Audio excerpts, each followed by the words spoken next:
Okay, so I'm continuing to work my way through Michy's Endgame technique book, which is an excellent book, and on to the second chapter, part two. He calls it the ace point game. Just looking back at the last chapter, the closeout, there's an example of a closeout where we've made every point on our home board and our opponent is on the bar.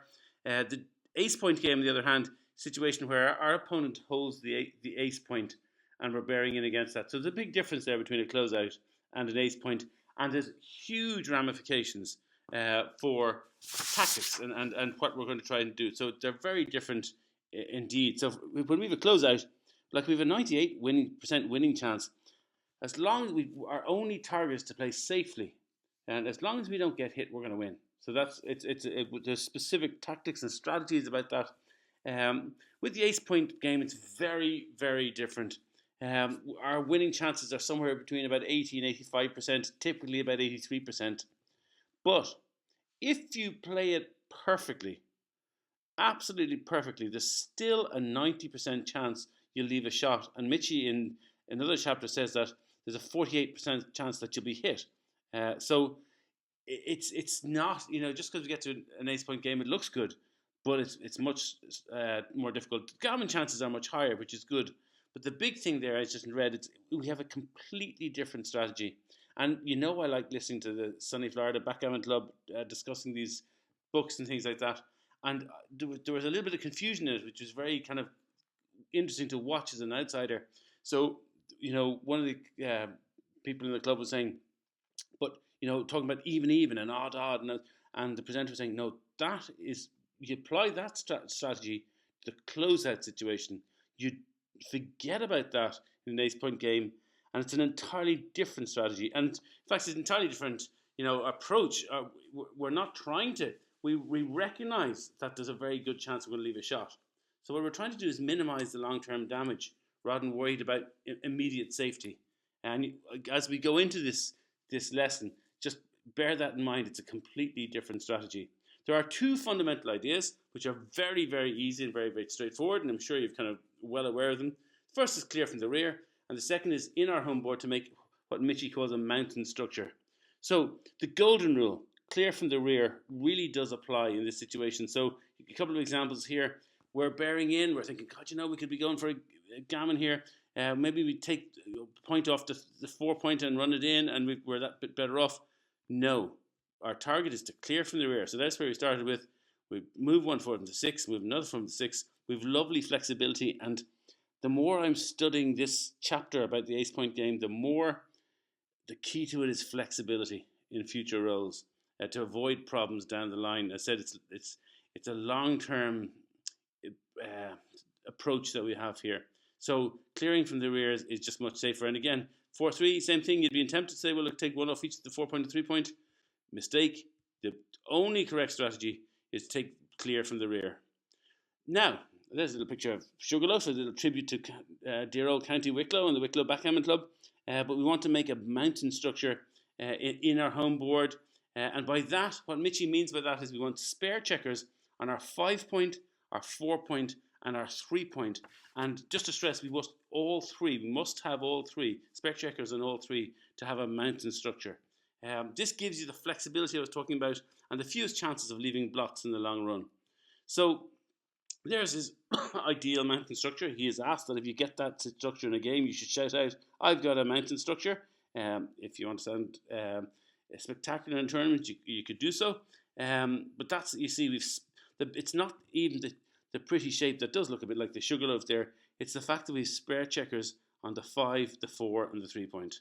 That is the opposite. I call that a valley structure. And a valley structure is a problem because these are, if you have a valley, it will quickly lead to a position that leaves blots. So here's an example of a kind of practice question. We've rolled a 6 and a 1. The 6 is obvious, we have to take that off. Where do we put the 1? Well, we could trundle it forward there. It's a little bit, looks a bit like a mountain, looks more like a cliff. But we just, I thought this was a good example to remind you of what Michy's point, that a mountain structure means spare checkers on the 5 point, the 4 point, and the 3 point. And to achieve that, we need to bring one down there. And now we have a mountain structure. I don't know how mountainy it looks, but it's the spare checkers on the 5, the 4, and the 3 that really matter. Michy then he calls those the lazy rules. He said if you follow those rules, you will be fine in bearing off. But he also has three advanced. He likes his proverbs, which to be a little bit more technically correct. The first one is not to make an inner gap, and we've already sort of covered that. Now, that's not an inner gap in this situation. That's a gap, and he distinguishes between an inner gap and a gap. That's just a gap, and obviously gaps are bad. We don't want a gap, whatever else happens. He calls that an inner gap. I have used the word, I call it a valley, the opposite of a mountain. But it's the same idea. Don't make inner gaps. Two, prepare to clear a point, and by that he means if you're clearing from the rear, the best way to do this is have only two checkers near your rearmost point. And the example he gives, if you've got the 6-1 situation to roll, obviously the 6 brings the checker in, that's forced. And now how do we play the 1? Well, if we want to prepare to clear from the rear, we want to clear off the 6 point, you do that with having only two checkers on the 6 point, so you take the next checker forward. And the final of his three proverbs, and this I think is very important, is do not pile up on the deuce point. Having a spare checker on the deuce point is fine, but avoid having any more than one. So this is a situation where we've now got 3 spare checkers in our deuce point, as well as that big valley there. For Michy, it's all about flexibility. Again, that word I've used a few times, and he says you kill your flexibility by dumping all your checkers up the front there. For me, and I was very taken by what one other commentator said, was you leave them the deuce point, it very quickly degenerates to having them all in the deuce point at the end. Your opponent brings one out, and now I've left 8 points there in that deuce point. And if we roll a 1 at any stage, we're giving our opponent a shot. That's for me. It's flexibility and also the long-term danger of being stuck on the deuce point. And Michy, delighted as he always is and cheerful as he always says, the great thing with these proverbs is they bring you back to the mountain shapes he's been talking about all along. But what if we're chasing a gammon? Should we be a bit more aggressive? We were, and in a closeout situation, we were. What about an ace-point game? Don't be aggressive. So in this situation, we can say, hey, we're looking, gammon is possibly on here. Why don't we just bear off a checker from the 3 point and from the 2 point? Don't. The aim here is long-term safety. He's a lovely little phrase he uses where he says, don't force it for a gammon. Think of a gammon as a nice bonus for successfully bearing off your checkers. So even if our opponent has loads of checkers behind, and I've tried this in actually dumping, back checkers, black checkers back and further back and messing up his home board and things like that, it's never right to chase a gammon. Go for safety. But there is a situation, what if our opponent has a crunch board? And the answer here is do go for it.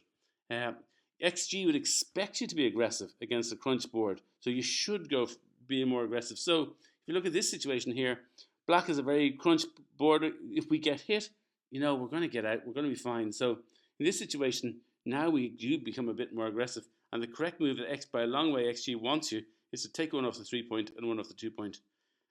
And if this leads to trouble later on, who cares? We're going to make it out safely as it is. And then one final thing just to note, in the final stages of the bear-off, once you've taken, and by final stages, he'd say that's when you've got checkers off the 6 and the 5 points. Try to keep a spare checker on your 2 point if you can at all. So he gives this as an example here. We have a 3-2 to play. Well, obviously the 3 is forced. It has to come off the 3 point. But what do we do with the 2? We could clear off the 2 point. We know we don't, we've been saying to ourselves, we've been told not to dump checkers on our 2 point. We should be clearing. That is grand, but it very quickly could degenerate into this. And now we've got a situation where anytime we roll a 2, we're giving our opponent a shot. So rather than taking 2 checkers off, yes, we're going to take a checker for the 3 point, but we need a little bit of caution here. We don't want to leave our 2 point stripped. So the better move is just to move it from the 4 to 2 and bank it up there. And yes, we've an extra checker on our 2 point, but long term that's going to be less problem for us. And certainly what we don't want in a situation was where we have too many on our 2 points, even at that stage. Now, I'm not going to do a whole lot of test yourself questions. I would say Michy's book is excellent, and at the end of this chapter, he gives loads of questions, and I just thought, for the rather than having a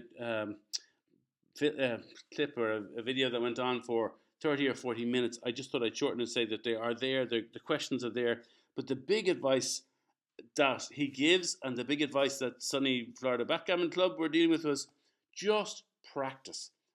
Put yourself in a situation and just start bearing in off against an ace point till you get used to it. Follow the proverbs, follow the two fundamental ideas, and just practice. And I was watching a thing from the Sunny Florida Backgammon Club, and they just started, let's just roll in a few times, see what happens.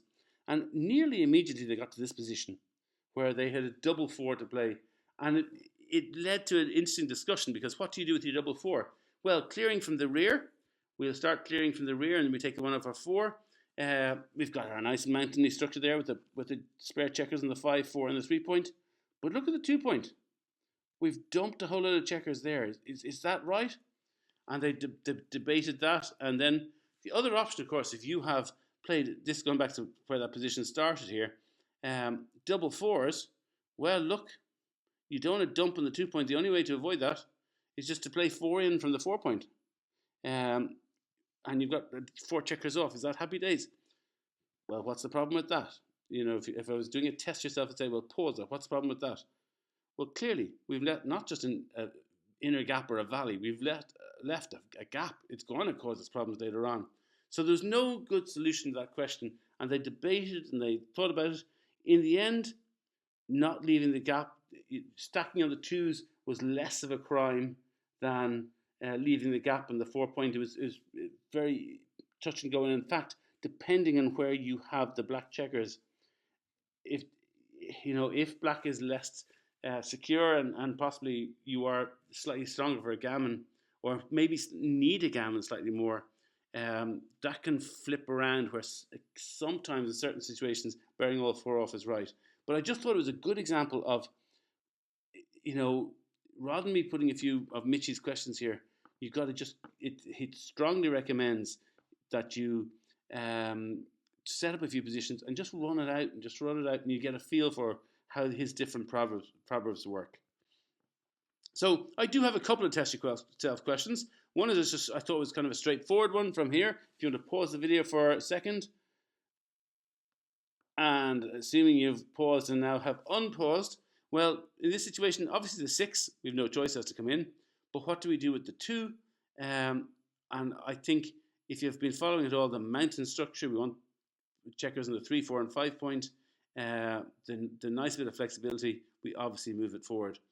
And finally, there's one other situation that wasn't in Michy's book, but that I encountered that I thought was very kind of telling. Here's a situation where we're in the receiving end of an ace-point game. So I'm just having a drink of water while you have a consideration of that. How would you play a 6-5?